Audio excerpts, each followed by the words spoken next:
We all know about the Pythagorean theorem, used to calculate one of the sides of a right triangle. It dates back to nearly 4,000 years ago and has over 350 proofs. The Pythagorean theorem is the backbone of trigonometry and the basis of so many triangle formulas. It even helps us in the real world. Over the years, people have discovered a pattern for certain right triangles with certain angle measures. For these special triangles, dubbed special right triangles, you don't need the Pythagorean theorem to find side lengths. There are two types of special right triangles, 45-45-90 and 30-60-90. Let's start with the 45-45-90.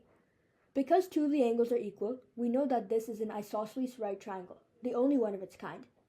Let's label the equivalent legs A and the hypotenuse C.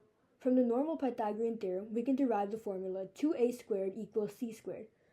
Square rooting both sides of the equation gets us the square root of 2a squared equals the square root of c squared. We can simplify the square root of 2a squared to the square root of 2 times a, and we can simplify the square root of c squared to just c. This leaves us with a root 2 equals c. So now we know that the hypotenuse of an isosceles right triangle is the leg length times root 2. Now, let's take a look at the 30-60-90 triangle. At first, nothing seems special about this triangle, but if you look closer, you realize that it's just half of an equilateral triangle. Because A is just half of one of the equal sides, and because C is one of those equal sides, we can conclude that C is equal to 2A. We can plug this into the Pythagorean theorem and derive the equation a squared plus b squared is 2a whole squared. This can be simplified to a squared plus b squared equals 4a squared, and then b squared is equal to 3a squared. Then, by square rooting each side, we can get b is equal to root 3 times a.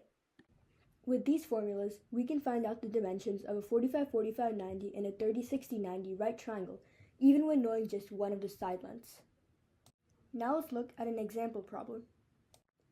Triangle ABC contains the right angle B. Point D intersects BC in a way so that angle ADB is 45 degrees, and angle DAC is 15 degrees. What is the length of side DC if AD is equal to 4 root 2?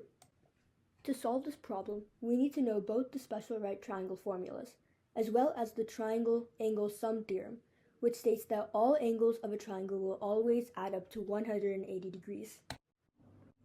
Because of the triangle angle sum theorem, we can figure out the measure of angle BAD. We know that angle B is a 90-degree angle, and we know that angle BDA is 45 degrees. Adding these two angle measures up gets us 135 degrees, and subtracting that from 180 degrees gets us 45 degrees, which is the measure of angle BAD. We can also figure out the measure of angle ACB. We know that angle DAC is 15 degrees, and angle BAD is 45 degrees.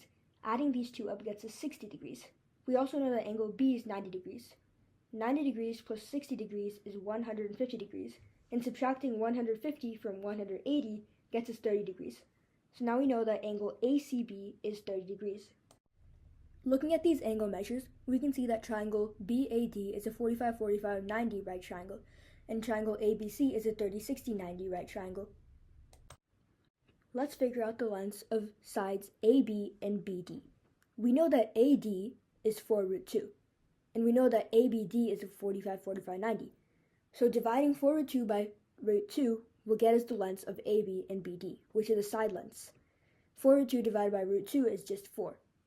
Now we know the length of the smaller leg of the full ABC 30-60-90 right triangle. With this, we can figure out the length of BC. Just multiply by root 3. So BC is equal to 4 root 3. The problem is asking us for the length of DC. We know the length of BC is 4 root 3, and we know the length of BD is 4. So we can subtract 4 from 4 root 3 and get the length of DC, which is going to be 4 root 3 minus 4. That's it for today, and thank you for watching. If you have any questions or suggestions, please post them down below.